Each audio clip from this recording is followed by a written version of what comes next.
الحمد لله رب العالمين والعاقبة للمتقين والصلاة والسلام على سيد الأنبياء والمرسلين وعلى آله وأصحابه أجمعين. أما بعد، فأعوذ بالله من الشيطان الرجيم. بسم الله الرحمن الرحيم. ولنبلونكم بشيء من الخوف والجوع ونقص من الأموال والأنفس والثمرات وبشر الصابرين الذين إذا أصابتهم مصيبة قالوا إنا لله وإنا إليه راجعون. صدق الله العلي العظيم. رب اشرح لي صدري ويسر لي أمري واحلل عقدة من لساني يفقه قولي. اللهم رب زدنا علما نافعا أجمعين. اللهم فقهنا في الدين. آمين یا رب العالمین. السلام علیکم ورحمۃ اللہ وبرکاتہ. تمام بہنوں کو میری جانب سے عید میلاد النبی کے اس مبارک موقع پر بہت بہت مبارکباد قبول ہو. اللہ سبحانہ و تعالیٰ آپ سب کو نبی پاک علیہ الصلوۃ والسلام کی محبت، چاہت، عظمت کے صدقے میں دین کی سمجھ عطا فرمائے اور دنیا اور آخرت کی کامیابیاں اور کامرانیاں عطا فرمائے. آمین یا رب العالمین. میلاد شریف کے اس موقع پر میں آج تھوڑا سا ڈیفرنٹ ٹاپک لے کر آئی ہوں. میں کافی دنوں سے اس ٹاپک پر تھوڑی بات کرنا چاہ رہی تھی، تو آج اللہ تعالیٰ نے مجھے موقع عطا فرمایا ہے. دعا ہے کہ اللہ تعالیٰ مجھے حق سچ کہنے کی توفیق عطا فرمائے. آمین. میری بہنوں، میلاد منانا یہ ہر دور میں عشاق اپنے اپنے طرز پہ، اپنے رنگ میں، اپنے اپنے انداز میں میلاد مناتے چلے آئے ہیں. الحمدللہ الحمدللہ. آج کے دور میں یہ بحث بھی ساتھ چل پڑی ہے کہ میلاد منانا بدعت ہے اور شرعاً جائز نہیں ہے وغیرہ وغیرہ. آج میری گفتگو کا موضوع یہ نہیں ہے کہ منانا ہے یا نہیں منانا. میلاد ہے کیا، اس کو سمجھنا بہت ضروری ہے. کچھ عرصہ پہلے تک اس کو 12 وفات کہا جاتا تھا اور نبی پاک علیہ الصلوۃ والسلام کے وصال پاک کے سلسلے میں ختم دلوائے جاتے تھے. پھر علماء کو یہ خیال آیا کہ چونکہ ولادت اور وصال ایک ہی دن پر ہیں، یعنی 12 ربیع الاول، لہٰذا وصال کی بجائے ولادت منانا زیادہ بابرکت ہے. چونکہ آپ علیہ الصلوۃ والسلام ایون دو کہ دنیا سے پردہ فرما چکے ہیں، لیکن حقیقت میں ہمارے ساتھ ہی ہیں اور ہمارے دلوں میں زندہ اور جاوید ہیں. ان کی تعلیمات اور ان کا اسوہ حسنہ ہمارے کرداروں میں راسخ ہو چکا ہے. الحمدللہ الحمدللہ. آج کی بات ہے کرونا وائرس اور ہمارا کردار. اور جب کردار کی بات آتی ہے تو آٹومیٹیکلی ہی رسول کریم علیہ الصلوۃ والسلام کا تذکرہ ساتھ ہی ہوتا ہے اور میلاد کی اہمیت بھی اجاگر ہو جاتی ہے. بات سمجھنے کی ہے. ظاہر ہے ولادت ہوئی تو میلاد ہوا. میلاد کا مطلب ہے ولادت، یعنی آپ صلی اللہ تعالی علیہ وآلہ وسلم دنیا میں آئے، انسانیت کا صحیح راستے پہ ڈالا، انسان کو اس کے رب کی پہچان کرائی. آج اگر کوئی انسان مسلمان ہے تو اصل میں وہ میلاد ہی منا رہا ہے، کیونکہ مسلمان ہونے کا مطلب یہ ہے کہ وہ اپنے آپ کو اللہ اور اس کے رسول صلی اللہ علیہ وآلہ وسلم کی تابعداری میں ڈھال لیتا ہے. اور کوئی کیوں کسی کی اطاعت کرے گا جب تک اس کا ایمان اور اس کا بھروسہ اس کے اوپر قائم نہ ہوگا. ظاہر ہے مسلمان یہ مانتا ہے کہ رسول کریم صلی اللہ علیہ وآلہ وسلم اللہ کے پیغمبر ہیں اور اللہ کا پیغام جو انہوں نے پہنچایا وہ بندہ قبول کرتا ہے تبھی تو مسلمان ہوتا ہے. تو اصل میں وہ میلاد ہی منا رہا ہے. آج جو یہ زوردار بحثیں زور پکڑ رہی ہیں اور مسلمان فرقوں میں بٹ رہے ہیں، اصل میں مسلمانوں نے اپنے مذہب کو لے کر، اپنے کلچر کو لے کر، اپنے طرز زندگی کو لے کر، رسم و رواج کو لے کر، دکھاوے، نمود و نمائش کو لے کر ایک ایسی کھچڑی تیار کر دی ہے کہ ہر کوئی انگلی اٹھانے پر تیار ہے اور اپنی ہی اولادیں، اپنی ہی نسلیں کنفیوز ہو رہی ہیں. ذرا غور کریں کہ ہم میلاد کے جشن میں کرتے کیا ہے. مجھے بتانے کی ضرورت نہیں ہے، آپ سب جانتی ہیں. اور اب سب جانتی ہیں کہ میلاد کی روح نمود و نمائش میں نہیں ہے، ڈھول باجوں میں نہیں ہے، دکھاوے میں نہیں ہے، لوگوں کی واہ واہ حاصل کرنے میں نہیں ہے، کھانے کی دعوتیں اڑانے میں، لباسوں کی نمائش کرنے میں نہیں ہے، لوگوں کو کھلا کر خوش کرنے میں نہیں ہے، میلاد کی روح صاحب میلاد کو خوش کرنے میں ہے۔ ہم میلاد کی محفل بھی سجا لیتے ہیں، گھر بھی سجا لیتے ہیں، جھنڈیاں بتیاں بھی لگا لیتے ہیں، الحمدللہ الحمدللہ، کھانے کا اعلیٰ سے اعلیٰ انتظام بھی کر دیتے ہیں۔ اللہ نے دیا ہے تو کر لیتے ہیں، اللہ تعالیٰ قبول فرمائے، الحمدللہ۔ لیکن ذکر کے لحاظ سے کیا ہوتا ہے؟ جو مہمان بلائے جاتے ہیں ان کو کیا پیش کیا جاتا ہے، کیا سکھایا جاتا ہے؟ مقصد تو یہ ہے کہ لوگ اکٹھے ہوں اور اجتماعی ذکر کریں تاکہ فرشتے اس نورانی محفل کو گھیر لیں۔ مگر ہماری محافل میں کیا ہو؟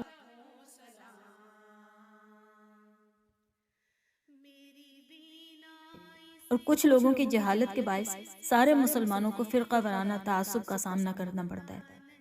ہاں تو کیا ہوتا ہے ہماری محافل میں جو نجی لیول پہ ہوتی ہیں، چھوٹے پیمانے پہ گھروں میں ہوتی ہیں، کہ چھوٹے چھوٹے بچوں کو مائک پکڑا کے بٹھا دیا جاتا ہے اور وہ اپنی معصوم آوازوں میں بغیر مطلب جانے سوچے سمجھے پڑھتے چلے جاتے ہیں۔ باقی عورتوں کا جو ایک ٹولہ گپ بازی میں مصروف ہوتا ہے اور کچھ اکا دکا آوازوں کے ساتھ جھوم رہی ہوتی ہیں۔ نہ کوئی قرآن کی تفسیر، نہ کوئی سنتوں کا بیان، نہ کوئی حدیثوں کا بیان، نہ کوئی ذکر اذکار، بس یہ دعا کروائیں اور جلدی جلدی جو ہے کھانے پہ ٹوٹ پڑیں۔ بعض خواتین تو آتی ہی اسی آخری حصے میں کہ جب کھانا سرو کیا جا رہا ہوگا، اور اس کے بعد جو بڑے لیول پہ جشن منایا جا رہا ہے، آج کل تو پوچھیں ہی مت، ڈھول کی تھاپ پر بھنگڑے ڈالے جا رہے ہوتے ہیں، فائر ورکس کیے جا رہے ہوتے ہیں، آتش بازی تک کی جا رہی ہے۔ اتنا پیسہ خرچ کر کے، صاحب میلاد کو ناراض کر کے، اللہ کو ناراض کر کے کون سی نیکی کمائی جا رہی ہے؟ بہرحال میرا آج کا موضوع میلاد منانا یا نہ منانا نہیں ہے، میں نے صرف چند ایک ایسے حقائق بیان کیے ہیں جن کی وجہ سے میلاد کے خلاف آوازیں اٹھ رہی ہیں۔ مسلمانوں نے طور طریقے غلط کر کے دوسروں کو خود ہی مجبور کر دیا ہے کہ وہ میلاد ہی کو غلط قرار دیں۔ میں آج کرونا وائرس کے حوالے سے تھوڑی سی بات کرنا چاہتی ہوں کہ جس نے اس وقت پوری دنیا کو اپنی لپیٹ میں لیا ہوا ہے۔ کیا یہ عذاب خداوندی ہے یا کوئی آزمائش ہے؟ جو بھی ہے، ہم اس سے گزر رہے ہیں۔ ایک بات تو صاف ظاہر ہے، قرآن بتاتا ہے کہ کافروں پر ان کے کیے جانے والے اعمال کے باعث عذاب آتے ہیں تاکہ ان کو وارننگ دی جائے کہ شاید مہلت دیے جانے کا فائدہ اٹھائیں، شاید باز آ جائیں، شاید رحمت خداوندی میں آ جائیں۔ لیکن مومنین کے لیے کوئی بھی تکلیف، کوئی بھی پریشانی ان کے لیے مکافات عمل بنتی ہے، تلافی گناہ کا سبب ہوتا ہے، گناہوں کا کفارہ ہوتا ہے اور درجات کی بلندی کا باعث ہوتا ہے۔ مومن کو چاہیے کہ حالات جیسے بھی ہوں، صبر و شکر کا دامن کبھی نہ چھوڑے۔ کرونا وائرس اس آزمائش کو ہمارے اوپر آئے ہوئے 1 سال کا عرصہ جو ہے ہو چکا ہے۔ اس سال میں ہم نے زندگی کا ایک نیا رخ دیکھا ہے۔ یہ بھی اللہ کی رحمت ہے کہ وہ چیزوں میں تنوع یعنی ورائٹی عطا فرماتا ہے، ڈیفرنٹ چیزیں ہمیں عطا فرماتا ہے، کیونکہ انسان فطری طور پر یکسانیت یعنی سملیرٹی سے اکتا جاتا ہے، بور ہو جاتا ہے۔ یہ انسان کی نیچر ہے، اللہ تعالیٰ نے اس کے اندر ایسی نیچر رکھی ہے کہ وہ چینج چاہتا ہے۔ اور اب دیکھیں، اللہ تعالیٰ نے انسان کے لیے پوری کائنات میں ہر چیز کے اندر ورائٹی عطا فرمائی ہے، پھل ہوں یا پھول ہوں۔ انسانوں کو دیکھ لیں، سب جدا جدا شکلیں ہیں، حیوان سب ڈیفرنٹ ہیں، چرند پرند، درخت پیڑ بوٹے، ایون کہ زمین کا رنگ، ہر خطے میں اس کی مٹی کا رنگ مختلف ہوتا ہے۔ سبحان اللہ، اللہ تعالیٰ نے یہ سب انسان کی فطرت کے لیے عطا فرمایا ہے۔ تو اللہ نے چاہا کہ یہ دنیا جس ڈگر پہ چل پڑی ہے اس کو ذرا تبدیل کیا جائے، اور یا یہ کہ دنیا میں کس قدر غلو اور اسراف آ رہا تھا، حتیٰ کہ غریب سے غریب مسلمان انسان بھی اس دنیا کی ریس میں پیچھے بھاگنے کی کوشش میں اللہ کی نافرمانیوں کے کاموں میں ملوث ہو کر دنیا کو خوش کرنے کے چکر میں تھا۔ عام زندگی کی مثالیں دیکھیں، فرسٹ آف آل شادیاں دیکھیں، کس قدر ہنگامہ خیز، کس قدر اسراف اور کس قدر پیسے کا ضیاع۔ یعنی صرف ایک شادی کا کیک ہی چھوٹی سی اگزامپل ہے کہ جو ہزاروں کی مالیت کا ہے اور جسے اینڈ پہ کھاتا بھی کوئی نہیں ہے۔ بعض اوقات تو اس کو کاٹا بھی نہیں جاتا کہ اتنی لیٹ ہو جاتے ہیں، لوگ گھروں میں چلے جاتے ہیں اور زبردستی پلیٹوں میں ڈال ڈال کے دیا جاتا ہے، لوگ ذرا سا چکھ کر باقی چھوڑ دیتے ہیں، سارا بن ہو جاتا ہے۔ اسی طرح کھانے، ملبوسات، زیورات، میک اپ، جو آرٹسٹ کے بغیر بچیاں مانتی ہی نہیں ہیں، کتنا پیسے کا ضیاع ہے۔ صرف میک اپ ہی نہیں، نیلز، ہیئر اور نہ جانے کیا کیا، ہالز کا جو خرچہ ہے، گاڑیاں ہائر کرنا، یعنی ایک دوڑ لگی ہوئی ہے کہ دوسرے سے آگے بڑھنے کی کوشش کی جا رہی ہے۔ میں تو یہاں موٹا موٹا بتا رہی ہوں، آپ جانتے ہیں کہ تفصیل سے دیکھیں تو ایک ایک چیز پر کتنا وقت کا ضیاع، پیسے کا ضیاع۔ چلو یہ تو ہوئی شادی کی تقریب، اب ماتم کو لیجئے۔ ماتم خدا کی پناہ، صبح و شام 4 دن دعوتیں اڑائی جاتی ہیں، اور اب تو گھروں کی بجائے مساجد کا استعمال ہوتا ہے، اور وہاں پر خواتین کی گپ شپ، بچوں کی کھیل کود، نہ مسجد کا احترام نہ ماتم کا احترام۔ اسی طرح ہر ایک پارٹی یعنی برتھ ڈیز، عقیقے، انگیجمنٹس، نکاح کی رسومات۔ اس کے بعد اور دیکھیں ہالیڈے ٹرینڈ، ملک کی سیریں، ریسٹورنٹ ٹرینڈ کہ گھر میں کھانا پینا جو بیکورڈز لگتا ہے۔ پھر سینماز میں دیکھیں ٹائم پاس، تھیٹرز میں رش، بیچز کے اوپر بے حیائی کا رش۔ ایون مذہبی رسومات بھی اس اسراف کی دوڑ سے پیچھے نہیں ہیں۔ حج اور عمرے پہ آنا جانا بھی کسی بڑی پارٹی سے کم نہیں۔ کوئی اعتکاف بیٹھ گیا، اس کی پارٹی۔ عید پارٹیز کا تو پوچھیں ہی مت۔ تو دنیا کی اس دوڑ میں دیہاتوں کے لوگ جو اجڑ اور بیکورڈ سمجھے جاتے ہیں، وہ لوگ بھی پیچھے نہیں ہیں۔ ان سب چیزوں کا انجام کیا ہے؟ اللہ کی نافرمانی، نبی پاک علیہ الصلوۃ والسلام کی نافرمانی، آپ علیہ الصلوۃ والسلام کی سنتوں کو چھوڑنا، پیسے کا ضیاع، وقت کا ضیاع، بے حیائی کا فروغ، فحاشی، دین سے دوری، اور سب سے بڑھ کر آخرت کی تباہی۔ تو اللہ تعالیٰ کی رحمت جوش میں آئی۔ اللہ تعالیٰ اس رحیم و کریم نے چاہا کہ میرے بندے اس تباہی سے بچ جائیں۔ ایک بچہ فار ایگزامپل کوئی غلط کام کرتا ہے، ماں اس کو ڈانٹتی ہے، پھر بھی نہیں مانتا تو ماں کان پکڑ کے وہ چیز اس سے چھین کر بچے کو کہیں اور ڈسٹریکٹ کر دیتی ہے۔ تو اللہ کریم تو 70 ماؤں سے بڑھ کر اپنی مخلوق سے محبت فرمانے والا ہے۔ وہ رحیم و کریم بھی یہی کر رہا ہے، بندوں کو منع کرنے کا طریقہ اپنایا ہے کہ بس کر دو، اب حد ہو چکی ہے، بس کرو، چلو گھروں میں بیٹھو۔ سینماز بند، ریسٹورنٹس بند، بیچز بند، شادیوں کے ہنگامے بند۔ تو کیا دنیا رک گئی؟ کیا زندگی ختم ہو گئی؟ کیا کائنات کا نظام رک گیا؟ کچھ نہیں رکا۔ اللہ نے ایک اتنی چھوٹی سی نظر نہ آنے والی مخلوق کرونا وائرس کے ذریعے انسانوں کو قابو میں کر لیا۔ آپ دیکھیں نا، شادیاں بھی ہو رہی ہیں، ماتم بھی ہو رہے ہیں، رشتے ناتے بھی طے ہو رہے ہیں، منگنیاں بھی ہو رہی ہیں، نکاح بھی ہو رہے ہیں، برتھ ڈیز بھی منائی جا رہی ہیں۔ کچھ بھی نہیں رکا، صرف اسراف کا کٹ ہو گیا، وقت بچ گیا۔ جو وقت بچا اسے پازیٹیو اور کنسٹرکٹیو اور پروڈکٹیو کاموں میں لگایا جا رہا ہے۔ قرآن کی تفسیریں کی جا رہی ہیں، محفلیں سجائی جا رہی ہیں۔ اب دیکھیں نا، یہ ہماری محفل سجی ہوئی ہے، انٹرنیشنل لیول پہ ہے، کہاں کہاں سے ممبرز یہاں پر موجود ہیں۔ ورنہ نارملی کیا ہوتا تھا، محلے کی کوئی 30-40 خواتین اکٹھی ہو جاتی تھیں، یا مساجد میں زیادہ سے زیادہ 200 یا 300 یا 400 لوگ مل کر پروگرامز کرتے تھے۔ مگر اللہ نے کس طریقے سے انسان کو نئے سرے سے زندگی گزارنے کے ڈھنگ اپنانے کی ترغیب دی ہے۔ آپ دیکھیں نا کہ ہماری یہ محفل کیسے انٹرنیشنل لیول پہ سجی ہوئی ہے۔ بہنیں دنیا کے کس خطے سے اس گروپ میں جمع ہیں۔ یہ صرف اسی کرونا سال میں ہی ہوا نا۔ کم از کم میں تو اپنی پچھلی زندگی میں کسی ایسے پروگرام کی نشاندہی نہیں کر سکتی، مگر الحمدللہ یہ اس کرونا سال کی خیر سے یہ بھی پاسبل ہو سکا ہے۔ اسی طرح گھروں میں رہ کر اور کتنے ہی کام کر سکے ہیں جو کم از کم کرونا سال سے پہلے نہیں ہو سکتے تھے، کیونکہ گھر کے افراد اس قدر بیزی تھے کہ گھر کے لیے وقت ہی نہیں تھا۔ اس کے علاوہ جیسے میں نے پہلے کہا کہ اللہ تعالیٰ نے بندوں کی فطرت میں جدت اندازی اور چینج کا چاہنا رکھا ہے، تو اب دیکھیں سارا نظام کس طریقے سے بدل چکا ہے۔ نظام تعلیم بدلا ہے، سکولز میں کیا کیا تبدیلیاں آئی ہیں، ہاسپٹلز، سرجریز میں دیکھیں کہ کتنی چینجز آ چکی ہیں، بازاروں، دکانوں میں، ایون کہ روڈز کے اوپر، فٹ پاتھس کے اوپر 2-2 میٹر کے جو فاصلے کے نشانات لگا دیے گئے ہیں۔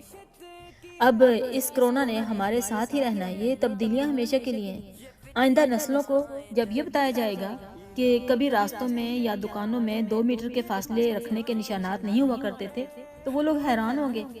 کبھی یہ بتایا جائے گا کہ ہم مل جل کر جڑ کر ہزاروں کے حساب سے شادیوں کے فنکشنز میں جایا کرتے تھے، تو وہ حیران ہوں گے۔ اس کے علاوہ کرونا سال میں ماسکس آئے ہیں کہ نقاب دشمن قوموں کو اسی میں ملوث کر دیا گیا کہ اب پہنو تم بھی۔ اسلام نے صفائی کا درس دیا ہے، تو آج کرونا وائرس نے صفائی کی اہمیت کو سب پہ واضح کر دیا ہے۔ سادگی ایمان کا حصہ ہے۔ کرونا وائرس نے یہ بھی کروا دیا، بڑی بڑی پارٹیاں، میل جول، سینما گھر، جوئے خانے، ساحل سمندر۔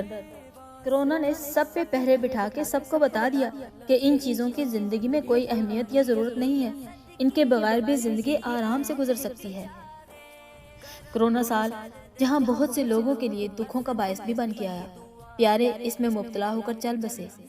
جانو تو یوں بھی تھا کہ ہر کسی نے جانا ہی ہے، وہاں موت کا احساس بھی کروا دیا۔ قرآن نے تو بار بار اس بات کو دہرایا ہے کہ جو دنیا میں آئے گا اسے موت کا مزہ ضرور چکھنا ہے اور ضرور واپس اپنے خالق کے پاس لوٹنا ہے، مگر لوگ موت کو بھول چکے تھے اور اس فانی دنیا میں ایسے مگن ہو چکے تھے شاید یہی دنیا ہی سب کچھ ہے۔ مگر کرونا نے یہ احساس بھی دلا دیا کہ ہر وقت ایک دھڑکا لگا رہتا ہے کہ کہیں کرونا وائرس نہ لگ جائے، کہیں میں ہی نہ پکڑا جاؤں، کہیں میں اس سے بیمار نہ ہو جاؤں کہ پھر آگے موت ہی ہے۔ روز سٹیٹسٹکس دیکھا جاتا ہے کہ آج اتنے بندے مار گئے، آج اتنی ڈیتھس ہو گئیں۔ ایک دھڑکا ہے کہ کہیں ہمارا بھی نمبر نہ آ جائے۔ کسی سے ہاتھ نہیں ملاتے ہیں، کسی سے ماسک کے بغیر ملتے نہیں ہیں۔